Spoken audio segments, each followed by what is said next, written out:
Well,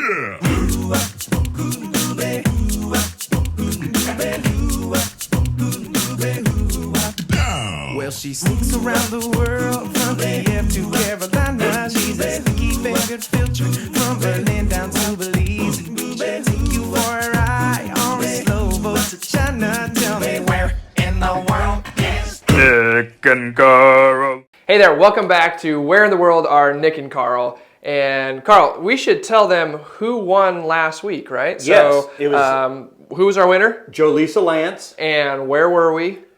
Kevin and Carrie's driveway. We were at Kevin and Carrie Lambright's driveway. Driveway is the key word on there. I mean, Kevin and Carrie would be a key word too, but yes. But driveway was pretty specific. Yeah. So we're standing in front of another location right now. Where in the world are we? Where in the world are we? Exactly. So if you think you know where we are, go ahead and text this number right here at the bottom, and you just might win a prize if you're the first one with the correct answer. So we are going to go with correctness. Correctness is key. Okay. Correctness is key, yes. Okay. So you can't say Kevin and Carrie's place or something like that. Exactly. Definitely Although we're not for this. We're not in front of Kevin and Carrie's place. Oh, we're here, not. Okay, so, we gave something away there.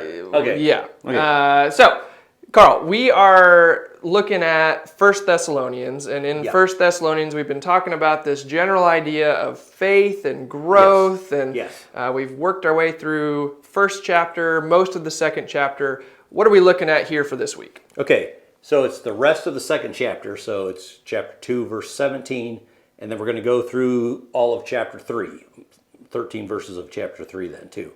And again, he is, so as Paul's talking, he's talking about how he's so glad that the Thessalonians and the maturity and, you know, there is hope and his joy, and he's boasting of them in the Lord. So he's not talking about his own profit there, but just how great they are. Okay. Then his concern is he wants to make sure that their faith is still strong. So he brings up faith in the next couple verses. Now I'm already in chapter 3 here. Next couple verses he's talking about faith. He wants to know, is their faith strong? He wants to make sure that they haven't succumbed to lies that are going on out there, and that their faith is somehow lessened because of those lies and stuff. Which does beg the question for our own selves, what lies have we been listening to? And so when he's talking about faith, I think he's talking about the idea of, well, you know, if you start listening to what people say about, would God really do that? Would he send his own son and have him die on the cross? Is that real? Did he really raise him from the dead? If you start listening to those kinds of lies and your faith starts weakening, then that changes who you are and how you approach God's kingdom. Definitely. And so he wants to make sure that their faith is going to remain strong.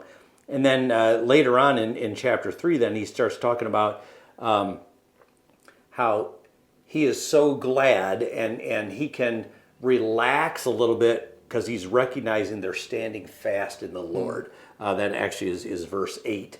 And that's so important to him. And then he starts talking again about things you can do, you know, well, make sure you increase and abound in love for one another and for all. Which again, back to Jesus, you know, the two commandments, you know, love the Lord your God with all your heart, soul, and mind, and might, and love your neighbor as yourself. And Paul's bringing in that whole neighbor idea here, and how important it is. And Paul is, when he's talking about in this passage, he's talking about how he longs to see them, and it gets that idea. He's used the image of the father just right before that, like he's the father wanting to see the children. Well, that's how God is for all of his children too. He just longs for that relationship, and you can see Paul's relationship with the Thessalonians in this passage. Wow. It's pretty good, pretty neat. Yeah, so got a great passage coming up. We're looking forward to how the Lord speaks through Carl this coming Sunday.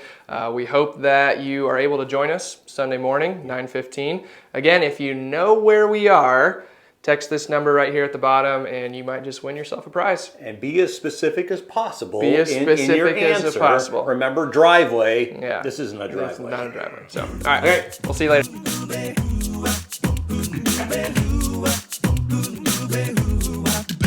Well, she sneaks around the world from Kiev to Carolina. She's a sticky-fingered filter from Berlin down to for a ride on a slow boat to China. Tell me where in the world is Nic and Carl.